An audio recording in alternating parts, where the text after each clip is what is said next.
If I had to explain this graph to a family member, um, first I would start with portion A of the graph.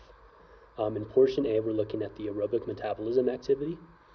In the aerobic metabolism activity, we see that type 1 muscle fibers are used most often between all three groups. This is because there's more oxygen and more mitochondria in type 1 muscle fibers because it's for it's for endurance compared to, power.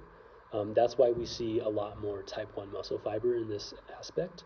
Looking at the lean, we see there's a lot more in lean people for obvious reasons, I think.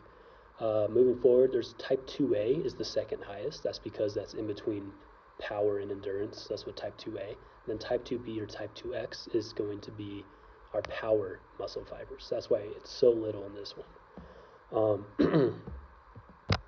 So part B of the graph will be looking at the glycolytic enzyme activity or the glycogen skeletal muscle activity.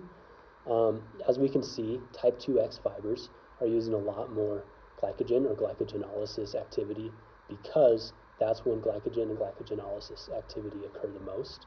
It's during that short-term powerful exercises. So looking at type 2B and type 2A, we see a lot more of that than in type 1 fibers. That's because type 1 fibers are for endurance, type 2A is in the middle, and type 2B is for power, short-term exercises.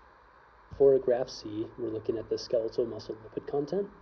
The reason that it's so high for type 1 fibers is because at low intensity, you need more lipid content because you use fats first. That's the crossover effect, fats before you hit 60% intensity. So you're going to need a lot more lipids, a lot more fats to get going.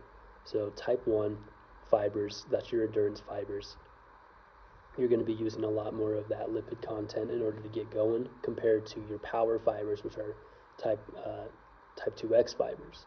Those type 2X fibers are not going to be using those fats, those lipids to get off because they're not as powerful and they're not for endurance.